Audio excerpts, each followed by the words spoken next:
Team NASA और इसरो की संयुक्त पहल के तौर पर यह काम करेगी। बता दें कि इस मिशन के जरिए शुभांशु शुक्ला भारत के अपने स्पेस मिशन गगनयान की आधारशिला रखेंगे। शुभांशु शुक्ला समेत 4 एस्ट्रोनॉट स्पेस एक्स द्वारा बनाए गए ड्रैगन स्पेसक्राफ्ट में सवार होकर अमेरिका के फ्लोरिडा से इंटरनेशनल स्पेस स्टेशन के लिए रवाना हुए। फैल्कन 9 ड्रैगन को ऑर्बिट में पहुंचाने के बाद पहला चरण प्रिसाइज लैंडिंग पर वापस लौट गया। जैसे ही दूसरा चरण शुरू हुआ, ड्रैगन आगे बढ़ गया। इस बार इसका गंतव्य इंटरनेशनल स्पेस स्टेशन है। इंडियन एयरफोर्स के ग्रुप कैप्टन शुभांशु शुक्ला एक निजी संगठन की पहल पर इंटरनेशनल स्पेस स्टेशन गए। उनके साथ अंतरिक्ष में लंबा समय बिता चुकी अनुभवी एस्ट्रोनॉट पेगी विटसन और पोलैंड और हंगरी के 2 अन्य एस्ट्रोनॉट थे। अंतरिक्ष से प्रतिक्रिया देने वाले पहले व्यक्ति शुभांशु शुक्ला ने कहा, क्या अविश्वसनीय यात्रा थी। मेरे कंधे पर तिरंगा मुझे बता रहा था कि मैं आप सभी के साथ हूँ। लगभग 28.5 घंटे बाद 26 जून को शाम 4:30 बजे स्पेस एक्स निर्मित dragon spacecraft international space station से जुड़ जाएगा। Bureau report, news now. मुख्यमंत्री डॉक्टर मानिक शाह ने गैर सरकारी नशा मुक्ति केंद्रों को आवश्यक गाइडलाइन का पालन करने का निर्देश दिया है। मुख्यमंत्री ने बताया कि इन केंद्रों की निगरानी के उद्देश्य से ही ये गाइडलाइन जारी की गई है। अंतर्राष्ट्रीय नशा सेवन और अवैध तस्करी विरोधी दिवस के अवसर पर बुधवार को एक कार्यक्रम का आयोजन किया गया। इस अवसर पर मुख्यमंत्री डॉक्टर मानिक शाह उपस्थित थे।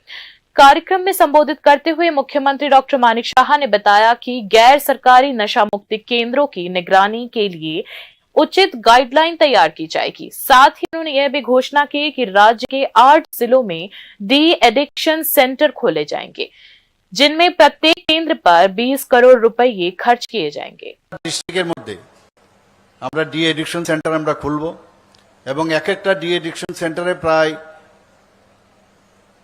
20 কোটি টাকার মতো আমরা ধার্য করেছি, বাজেটে রেখেছি। শুধু তাই নয়, আমাদের যে ডোনার মিনিস্ট্রি থেকে আমাদের আরো বড় আকারের ত্রিপুরাতে একটা ভালো ড্রাগ ডি এডিকশন সেন্টার যদি করা যায় সেই উপলক্ষে আমরা বলেছিলাম এবং সেই কারণে প্রায় 198 কোটি টাকার মতো আমাদের স্যাংশন হয়েছে বিশ্রামগঞ্জে। আমি সেখানেও গিয়েছিলাম। সেখানেও ডাক্তার থেকে আরম্ভ করে সব ধরনের ব্যবস্থা থাকবে, তার ভূমি পূজনও আমি সেখানে করেছি।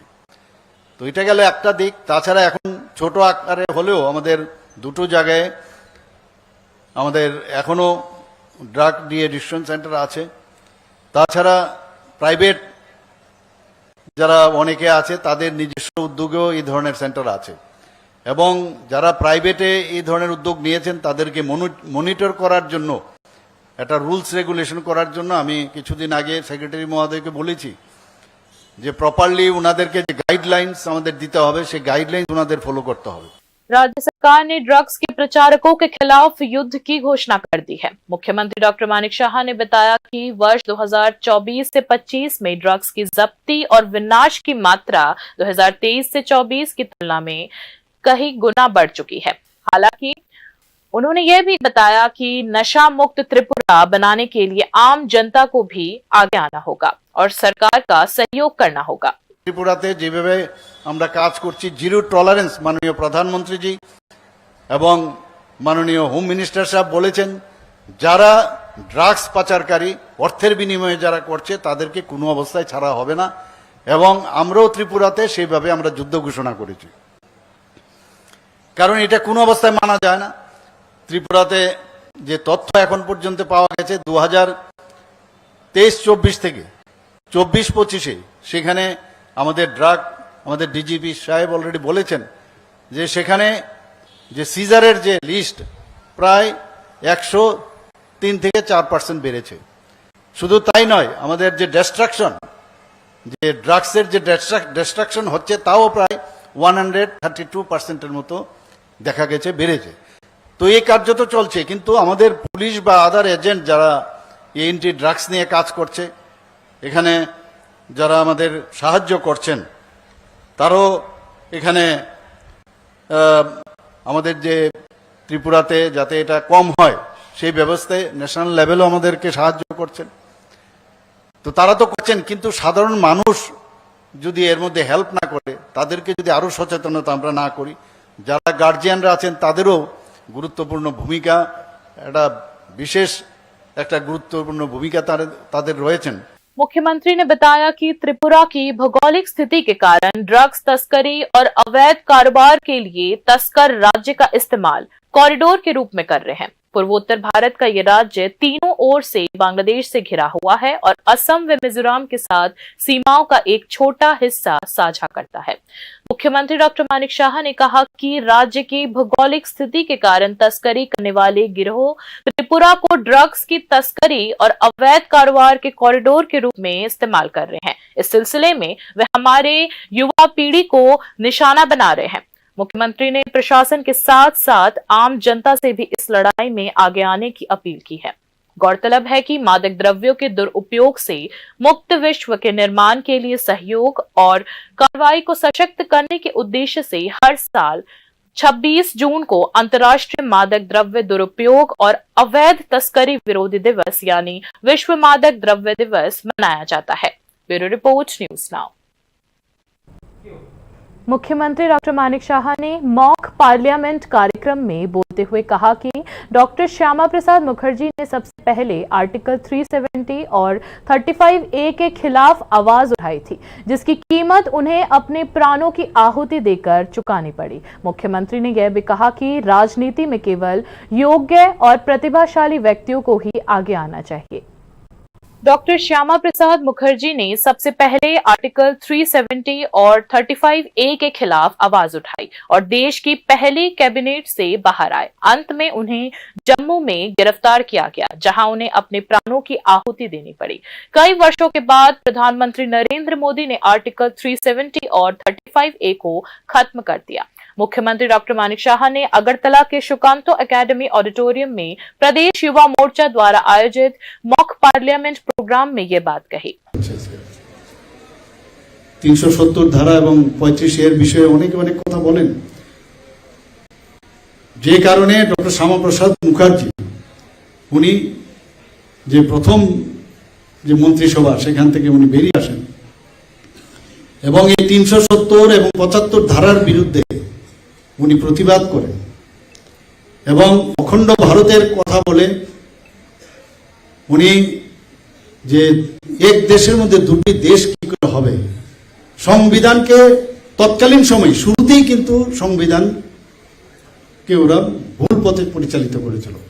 তার এগেনস্টে আমাদের ডক্টর শ্যামাপ্রসাদ মুখার্জি যখন জম্মুতে যে পারমিট আমার কেন নিতে হবে, আমার একই দেশ আমার পারমিট কেন নিতে হবে, এবং উনাকে যখন উনি ভিতরে ঢোকার চেষ্টা করেছেন জম্মুতে উনাকে অ্যারেস্ট করা হয়। কিন্তু এটা বুঝতে হবে অ্যারেস্ট করার আগে তবেই তো উনাকে ইচ্ছে করলে আমাদের দেশের মধ্যেই ডিপোর্ট করতে পারতো, মানে ভারতের উনি তো মানছেন না, সবটাই আমাদের ভারত, ওখানে উনাকে নিয়ে যেভাবে আমরা সবাই জানি যে কিভাবে উনি দেশের জন্য প্রাণ বলিদান হয়েছেন। তো সংবিধান যে কারণে উনার যে মৃত্যুর পরেই কিন্তু পারমিট প্রথা উইথড্র হয়, তো সেই সংবিধানকে উনি চিনিয়ে দিয়েছিলেন। উনার কারণে 370 এবং 35-এ মাননীয় প্রধানমন্ত্রীজি এত বছর পরে এই 370 এবং 35A ধারাকে বিলুপ্त করেন। मुख्यमंत्री ने कहा कि प्रतिभावान युवाओं को राजनीति में आना चाहिए। जिन परिवारों का राजनीति से कोई लेना देना नहीं है, उनके सदस्यों को राजनीति में आना चाहिए। ফ্যামিলির মধ্যে কেউ রাজনীতি করেনি, ওইসব ফ্যামিলির ছেলে মেয়েদের ওনাদেরকে নিয়ে আসা উচিত। আমি এখানে যাদের চেহারা আমি দেখছি অনেককে চিনি, অনেকের এখনো অপরিচিত, আমি নিশ্চিত যে ওদের ফ্যামিলির মধ্যে কেউ রাজনীতিতে আসেনি। তো যেটা মাননীয় প্রধানমন্ত্রীজি বলছেন, এতে করে যারা মেরিট আছে, যাদের মধ্যে এই দেশ এবং রাজ্যের জন্য কিছু দিতে পারবে এবং রাজনৈতিক যে একটা অবস্থা বা পরিবেশ বা পরিমণ্ডল তৎকালীন সময়ে 35 বছর এবং কংগ্রেসের 5 বছর মাঝখানে জোটামো বা তার আগেও এমন একটা অস্থির একটা পরিবেশ অনেক ফ্যামিলির থেকে রাজনীতিতে আসার জন্য কোনো অবস্থায় সেটা মান্যতা দেয়নি। এখনো সেটা আছে, কিন্তু আমাদের সরকার, ভারতীয় জনতা পার্টির সরকার ত্রিপুরাতে যখন প্রতিষ্ঠিত হলো এবং মাননীয় প্রধানমন্ত্রীজি, ঠিক আছে উনি 13 বছর রাজত্ব করেছেন মুখ্যমন্ত্রী হিসাবে, গুজরাটে, কিন্তু তার প্রভাব কিন্তু সারা ভারতবর্ষে সেইভাবে কিন্তু আমরা বুঝতে পারিনি। কিন্তু 2014-তে যখন উনি আসলেন আমরা বুঝতে পেরেছি যে কিভাবে দেশ চালাতে হয়, এবং উনাকে অনুসরণ করে ভারতীয় জনতা পার্টির যে সরকার এখন পর্যন্ত প্রায় 28টি পূর্ণ রাজ্যের মধ্যে 20টা জায়গার মধ্যে আমাদের সরকার চলছে, উনাকে অনুসরণ করে উনি যেভাবে আমাদেরকে পরিচালনা করছেন, ডক্টর শ্যামাপ্রসাদ মুখার্জির যে চিন্তা ভাবনা এবং পণ্ডিত দীনদয়ালজির যে চিন্তা ভাবনা, সেটাকে সামনে রেখে আমরাও কিন্তু এখন চলার চেষ্টা করছি। भारतीय जनता पार्टी ने इमरजेंसी की 50वीं वर्षगांठ के अवसर पर 25 जून से 27 जून तक देश भर में 100 स्थानों पर ऐसी मॉक पार्लियामेंट आयोजित करने का निर्णय लिया है। इमरजेंसी को भारतीय लोकतंत्र के इतिहास का काला अध्याय बताते हुए, यानी कि ब्लैक चैप्टर बताते हुए मॉक पार्लियामेंट का आयोजन किया जा रहा है। Bureau report, news now.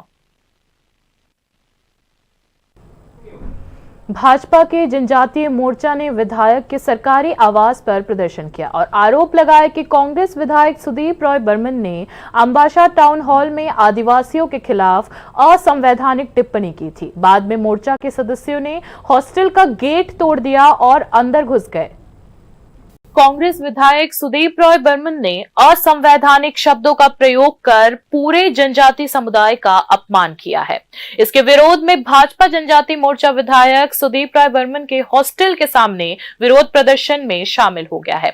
बाद में मोर्चा कार्यकर्ताओं ने हॉस्टल का गेट तोड़ दिया और अंदर घुसकर तोड़फोड़ की। प्रदर्शनकारियों की मांग है कि सुदीप रॉय बर्मन को सभी जनजाति समुदाय से माफी मांगनी चाहिए। भाजपा जनजाति मोर्चा ने कहा है कि उनके आधिकारिक आवास के सामने यह विरोध प्रदर्शन सुदीप रॉय बर्मन की उस टिप्पणी के जवाब में है जिसमें उन्होंने अंबासा टाउन हॉल में कांग्रेस जनजाति सम्मेलन में कहा था कि भाजपा नेता जनजातियों पर पेशाब करते हैं। आज के আমরা গতকাল अंबासा टाउन হলে কংগ্রেসের বিধায়ক সুদীপ রায় বর্মন উনার বাসরে উনি আদিবাসী অথবা জনজাতিদের যে কটাক্ষ করেছেন এবং অসাংবিধানিক শব্দ প্রয়োগ করে আমাদের জনজাতিদেরকে অপমান করেছেন। উনি শুধু বিজেপির জনজাতি না, উনি সমস্ত জনজাতি, ত্রিপুরাবাসী জনজাতি এবং ভারতবর্ষের সমস্ত জনজাতি আদিবাসীকে উনি অপমান করেছেন। তার জন্য আমরা আজকে এই বিক্ষোভ র্যালি করতে যাচ্ছি জনজাতি লিডারের নেতৃত্বে। আমাদের সমস্ত জনজাতি লিডাররা যারা আছে, সেখানে জনজাতি মোর্চারা আছে, আমরা সবাই মিলে আজকের এই যে ওনার যে বক্তব্যটা আমরা প্রতিবাদ করে ধিক্কার জানাই। তার জন্য আমরা আজকে জনজাতিরা সবাই মিলেমিশে আমরা এই ওনার যে। इस बीच पश्चिम त्रिपुरा जिले के पुलिस अधीक्षक किरण कुमार गित्ते ने कहा कि जनजाति मोर्चा के विरोध को लेकर प्रशासन सतर्क है। नंदो अभी कंट्रोल में है। सर क्या सर अभी क्या सिचुएशन है? और सिचुएशन कंट्रोल में है। हमारे पास enough forces, CRPF, central forces और अभी लोग भी डिस्पर्स हो रहे हैं। हम लोग पूरा कंट्रोल में हैं। सर तब भी देखें गेट तोड़ के अंदर चला गया। इस बीच विधायक सुदीप रॉय बर्मन ने हॉस्टल में तोड़फोड़ पर प्रतिक्रिया देते हुए कहा कि जनजातियों के खिलाफ कोई गुस्सा नहीं है। बहरहाल सुदीप रॉय बर्मन ने सवाल उठाते हुए कहा कि भाजपा को एसटी, एससी और ओबीसी से अंतहीन नफरत है। भाजपा का पूरा विकृत दिमाग जनजातियों के खिलाफ काम करता है। अगर वे उनसे नफरत नहीं करती तो भाजपा के देवतुल्य कार्यकर्ता मध्य प्रदेश में जनजातियों पर सरेआम अत्याचार कैसे कर सकते हैं? দেবতুল্য কার্যকর্তা মধ্যপ্রদেশে ওপেনলি কারো গায়ের উপরে প্রস্তাব করতে পারে? তো এই কথাটাই তো গতকালকে তাদের এই ঘৃণার মানসিকতার কথাগুলো বলতে গিয়ে আমি এই ঘটনাটা উল্লেখ করেছিলাম। অন্যায়টা কি করেছি? আমার তো বানানো গল্প না, বিজিবির মতো আমি বানিয়ে কথা বলতে পারবো না। ফুটেজ রয়েছে আপনাদেরকে, এখন কালকে এই বক্তব্যের পরে ফুটেজটা আরও ভাইরাল হয়েছে। এগুলো তো ঘটনা। এই যে গতকালকে উড়িষ্যাতে দুজন এসসি সম্প্রদায়ভুক্ত লোক দুটো গরু কিনেছে। গরু কেনার অপরাধে তাদেরকে কেন গরু কিনেছে, তাদের যারা গোরক্ষা বাহিনী তাদের কেন মোটা অঙ্কের টাকা দেয়নি, তাদের কি করলো মাথার দিকটা মুড়িয়ে দুজনকে কুকুরের মতো মুখে ঘাস দিয়ে তাদেরকে কুকুরের মতো হামাগুড়ি দিতে হয়েছে, মারধর করেছে। তো এগুলো তো কি পরিচয় দেয়? পরিচয় দেয় বিজেপি তাদের জেনেটিক্যালি তারা ডিফেক্ট, জেনেটিক্যালি তারা ঘৃণা করে আদিবাসীদের, জেনেটিক্যালি তারা এসসিদের ঘৃণা করে, ওবিসিদের ঘৃণা করে। भाजपा जनजाति मोर्चा के इस कार्यक्रम से पूरे इलाके में कुछ देर के लिए तनाव फैल गया। हालांकि अंत में सुरक्षा प्रशासन की कार्रवाई से स्थिति नियंत्रण में आ गई। Bureau report, news now.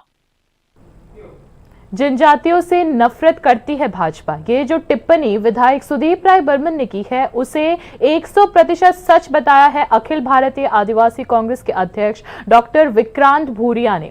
बुधवार को त्रिपुरा प्रदेश कांग्रेस भवन में आयोजित एक प्रेस कॉन्फ्रेंस में डॉक्टर विक्रांत भूरिया ने सरकारी आवास में सुदीप राय बर्मन पर हमले की घटना को बीजेपी की कायरता करार दिया है। डॉक्टर विक्रांत भूरिया जो मध्य प्रदेश के विधायक भी है, प्रेस कॉन्फ्रेंस में उन्होंने कहा कि वे खुद मध्य प्रदेश में आदिवासियों पर बीजेपी के अत्याचारों के गवाह रहे हैं। गौरतलब है कि एससी, एसटी और ओबीसी वर्ग के प्रति बीजेपी के मन में गहरी नफरत भरी हुई है। इस विवादास्पद बयान के कारण बुधवार को सुदीप राय बर्मन के सरकारी आवास के सामने जनजाति मोर्चा ने विरोध प्रदर्शन किया। आज की जो घटना हुई है ये दिखाता है कि बीजेपी कितनी बड़ी कायर है। आज एक विधायक पर हमला करा जाता है, क्यों करा जाता है? क्योंकि वो सच बोलने की ताकत रखता है। सुदीप राय बर्मन जी ने जो कहा 100% सही है। राहुल जी ने ये पहले ही कहा था, जो भी इस देश में दलित, आदिवासी, गरीबों, पिछड़ों की आवाज उठाएगा उस पर बीजेपी हमला करेगी। और आज की जो त्रिपुरा में घटना हुई है ये उसका सबसे जीता जागता उदाहरण है। जब सुदीप राय बर्मन जी ने कहा कि बीजेपी के लोग आदिवासियों पर पेशाब करते हैं तो ये 100% सही है। मैं उसका खुद चश्मदर्शी हूं। मध्य प्रदेश की यह घटना है, मध्य प्रदेश के सीधी जिले की यह घटना है। मैं मध्य प्रदेश से झाबुआ का विधायक हूं, चुनाव जनप्रतिनिधि हूं और आज राष्ट्रीय आदिवासी कांग्रेस के राष्ट्रीय अध्यक्ष के नाते आप सबके बीच में आया हूं। जब यह घटना हुई थी उसमें कौन लोग शामिल थे? उसमें भाजपा का जो विधायक प्रतिनिधि है वो खुद शामिल है। और ये सबसे बड़ी बात इसमें ये है कि जो लोग इसमें शामिल थे वो सीधे सीधे विधायक का प्रतिनिधित्व कर रहे थे सीधी जिले में। राज्य की नेशनल हाईवेज और सीमावर्ती क्षेत्रों से जुड़े कई मुद्दों पर रिपोर्ट केंद्र सरकार को सौंपी जाएगी। कैलाशहर में विभिन्न परियोजनाओं के कार्यान्वयन की समीक्षा के बाद केंद्रीय राज्य मंत्री रक्षा निखिल खड़से ने यह जानकारी दी। पूर्वोत्तर संपर्क सेतु शीर्षक के तहत बुधवार को ऊनकोटी जिला आधारित विकास कार्यों को लेकर एक समीक्षा बैठक आयोजित की गई। ये बैठक ऊनकोटी जिले के जिला मुख्यालय कैलाशहर के सर्किट हाउस के कॉन्फ्रेंस हॉल में आयोजित हुई, जिसमें केंद्रीय युवा मामले एवं खेल मंत्रालय की राज्य मंत्री रक्षा निखिल खड़से उपस्थित थी। केंद्रीय राज्य मंत्री रक्षा निखिल खड़से ने बताया कि प्रधानमंत्री नरेंद्र मोदी ने निर्देश दिया है कि उत्तर पूर्व के हर राज्य के प्रत्येक जिले के विकास से संबंधित रिपोर्ट प्रस्तुत की जाए। आज मैं ऊनाकोटी डिस्ट्रिक्ट में यहाँ पे सभी हमारे डिस्ट्रिक्ट कोऑर्डिनेटर या हमारे सांसद, विधायक और मंत्री उनके साथ हमने यहाँ पे मीटिंग की, जो कि पीएमओ का ये रेगुलर प्रोग्राम है। हमारे प्रधानमंत्री जी आदरणीय मोदी जी चाहते हैं कि नॉर्थ ईस्ट के सभी स्टेट जो है या जितने भी डिस्ट्रिक्ट है उसे ज़्यादा से ज़्यादा वहाँ पे डेवलपमेंट हो। जितने भी केंद्र सरकार की योजना है उसका योजनाओं लोगों तक पहुँच रही या नहीं पहुँच रही उसका ठीक से एनालिसिस होना चाहिए। इसलिए सभी MOS जो है जो राज्य मंत्री है सेंट्रल गवर्नमेंट के, उनको हर महीने में कहीं ना कहीं एक डिस्ट्रिक्ट दिया जाता है। वहाँ पे जाके पूरा एनालिसिस किया वहाँ पे किया जाता है। सभी योजनाओं के बारे में इंफॉर्मेशन दी जाती है डिस्ट्रिक्ट ऑफिसर से या वहाँ मीटिंग पूरी कंडक्ट की जाती है। रक्षा निखिल खड़से ने कहा कि केंद्र सरकार की विभिन्न परियोजनाओं के कार्यान्वयन में नेशनल हाईवेज और सीमा संबंधी कई मुद्दे सामने आए हैं।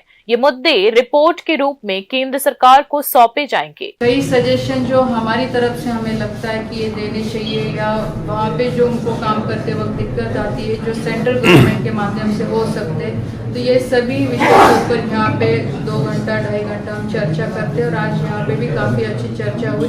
जो 2-3 मुद्दे निकल के यहाँ पे आए, हाईवे को लेके है, देन उसके बाद बॉर्डर को लेके है, तो डेफिनेटली ये रिपोर्ट में हमारे आएंगे और फिर हम आगे पीएमओ को इसको फॉरवर्ड करके यहाँ के लोगों के लिए ज़्यादा से ज़्यादा केंद्र सरकार के माध्यम से और उसके साथ ही राज्य सरकार के माध्यम से कैसे हम डेवलपमेंट कर सकते हैं, इसलिए रक्षा निखिल खड़से ने ऊनकोटी जिले में चल रही विभिन्न परियोजनाओं की विस्तृत समीक्षा की। इस बैठक में राज्य के समाज कल्याण एवं समाज शिक्षा मंत्री टिंकू रॉय ने एक डॉक्यूमेंट्री प्रेजेंटेशन के माध्यम से ऊनकोटी जिले के विभिन्न विकास कार्यों की जानकारी और आंकड़े प्रस्तुत किए। उल्लेखनीय है कि ऊनकोटी जिले में एक मेगा एक्वा पार्क का निर्माण किया जाएगा। इसके अलावा बुनियादी ढांचे के विकास के लिए वर्तमान में ऊनकोटी जिले में 250 करोड़ रुपये की लागत से 36 परियोजनाओं पर काम चल रहा है। Bureau report, news now.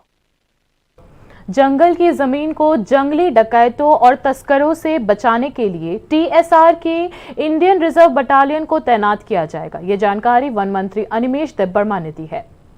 लकड़ी तस्करों और जंगल के डकैतों की वजह से त्रिपुरा के जंगलों को काफी नुकसान हो रहा है। इन्हें बचाने के लिए अब सरकार एक बड़ा कदम उठा रही है। अब त्रिपुरा स्टेट राइफल्स की इंडियन रिजर्व बटालियन को राज्य के जंगलों की सुरक्षा में लगाया जाएगा। ये बटालियन पहले किसी और राज्य में तैनात थी, लेकिन अब उसे वापस बुला लिया गया है। इस बारे में जानकारी राज्य के वन मंत्री अनिमेश देबबर्मा ने दी। वे बुधवार को खुमलुंग में एक बड़े वृक्षारोपण कार्यक्रम में शामिल हुए थे। उन्होंने बताया कि इस अभियान में कुल 6 लाख पौधे लगाए गए। Let me express my first view. The first view is चोर लोग जितना चोरी करते रहेंगे उसको we have to counter by planting more. Is our philosophy. Today in the whole state we are going to plant more than 6 lakhs of seedlings. Definitely it is going to touch 10 lakhs, but we are announcing only 6 lakhs because mortality rate is also there. Now last year we did the same kind of program whereby we planted 5 lakhs. Now second opinion which you wanted to know, that what about the tree felling?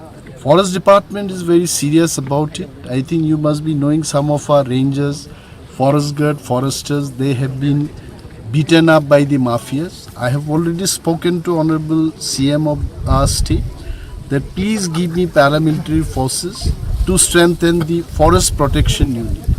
He has assured me verbally that 1 battalion of Indian Reserve, TSR battalion, is coming back to Tripura. As soon as they come back, the battalion will be handed over to us, and then you see how we'll protect. Because with such mafias or smugglers, with empty hand you cannot combat them. We also need a very disciplined and well-trained people to combat them.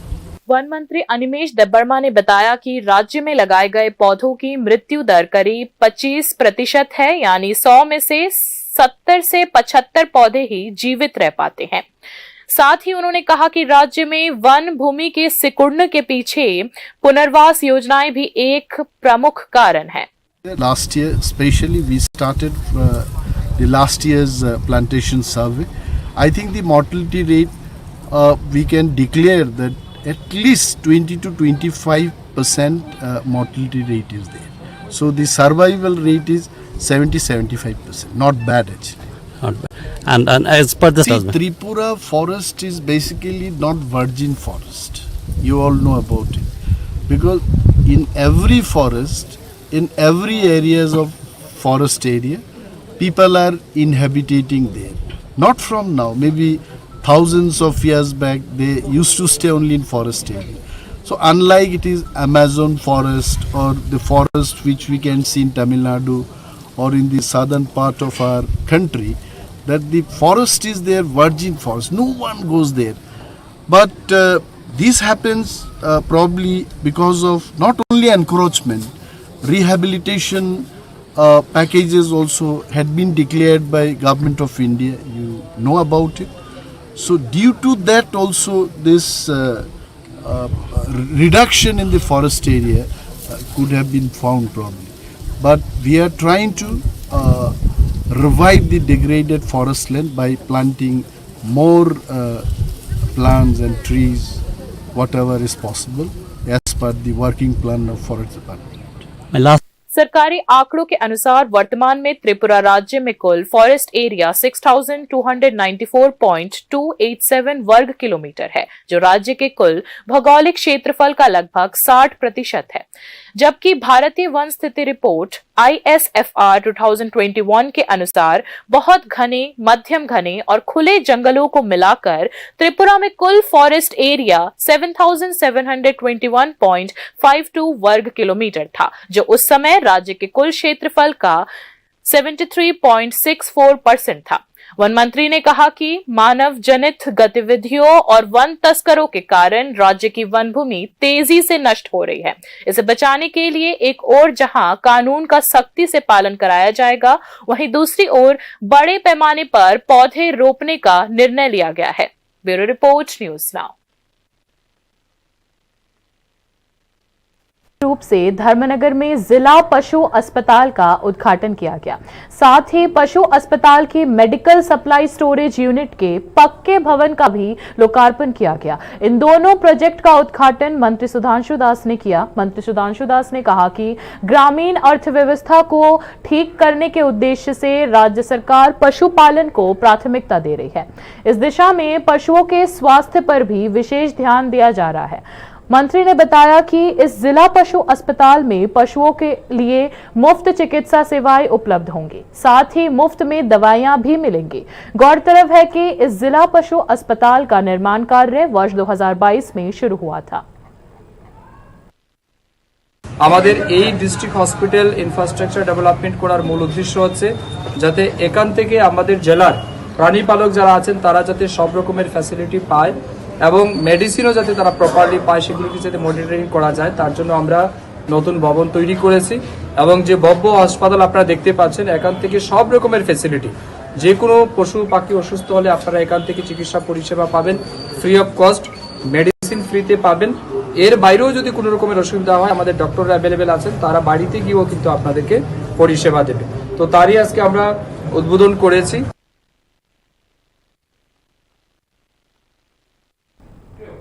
Tripura high court ने राज्य सरकार को chit fund में ठगे गए लोगों को पैसा लौटाने के लिए तैयार की गई योजना पेश करने का आदेश दिया है। इस संबंध में त्रिपुरा हाईकोर्ट ने सीबीआई को चिटफंड मामलों के निपटारे में तेजी लाने का भी निर्देश दिया। त्रिपुरा हाईकोर्ट ने चिटफंड द्वारा ठगे गए ग्राहकों की जमा राशि लौटाने की प्रक्रिया में तेजी लाने पर जोर दिया है। साथ ही त्रिपुरा हाईकोर्ट ने सीबीआई को ठगे गए ग्राहकों से गबन की गई बड़ी राशि के बारे में जांच में तेजी लाने का भी निर्देश दिया है। यह आदेश चीफ जस्टिस अपरेश कुमार सिंह और जस्टिस एम दत्तापुरखस्तिया की बेंच ने चिटफंड के ग्राहकों से ठगी के खिलाफ हाईकोर्ट द्वारा दायर एक सुओ मोटो PIL पर प्रकाशित की है। सीबीआई ने चिटफंड मामले की जांच पर अपनी नवीनतम स्टेटस रिपोर्ट 18 जून को प्रस्तुत की। राज्य सरकार ने भी इसी तरीके की स्टेटस रिपोर्ट प्रस्तुत की है। राज्य सरकार ने अपने हलफनामे में कहा कि ठगे गए ग्राहकों की जमा राशि लौटाने के लिए एक योजना तैयार की गई है। ठगे गए जमाकर्ताओं के वकीलों ने उच्च न्यायालय द्वारा बनाए गए योजना को जनता के ध्यान में लाने के लिए अखबार में विज्ञापन प्रकाशित करने के महत्व पर प्रकाश डाला।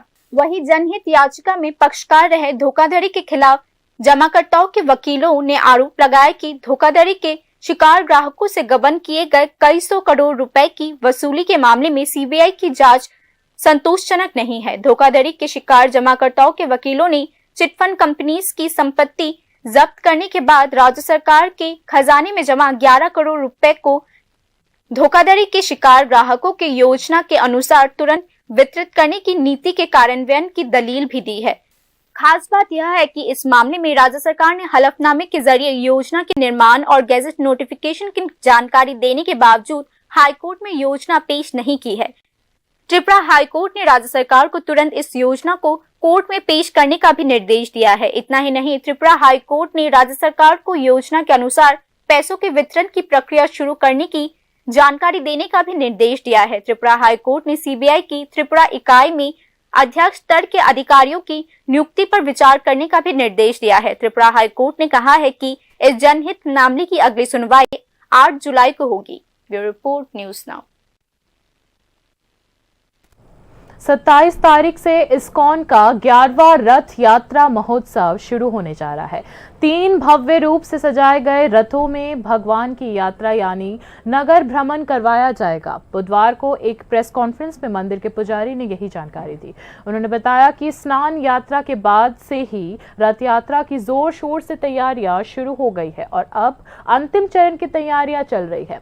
पुजारी ने आगे बताया कि 7 दिन तक चलने वाले इस महोत्सव में भोर समय की आरती, छात्रों के लिए विभिन्न प्रतियोगिताएं और पुरस्कार वितरण समारोह भी आयोजित किए जाएंगे। भारत के विभिन्न हिस्सों सहित विदेशों में भी यह उत्सव धूमधाम से मनाया जाता है। मंदिर के बाहर विभिन्न स्टॉल भी लगाए जाएंगे, ऐसे भी जानकारी दी है पुजारी जी ने। আমরা মাঠে নামছি আগরতলার বিভিন্ন রোডে সমস্ত রোডে আমরা ঘুরতে ঘুরতে জগন্নাথকে কীর্তন করতে করতে আমরা নিয়ে আসবো এই পূর্বাশা প্রাঙ্গণে। এখানে আমাদের থাকছে 7 দিনের বিভিন্ন অনুষ্ঠান। প্রথম হচ্ছে সকালে মঙ্গল আরতি, ভোগরাগ এবং বিশ্ব শান্তি মহাযজ্ঞ এবং থাকছে প্রতিদিন বিকালে ছাত্রছাত্রীদের বিভিন্ন প্রতিযোগিতা এবং পুরস্কার বিতরণী এবং বহু আমাদের ইনভাইটেড ভিআইপি গেস্ট এখানে আসছেন এই অনুষ্ঠানকে সাফল্যমণ্ডিত করার জন্য।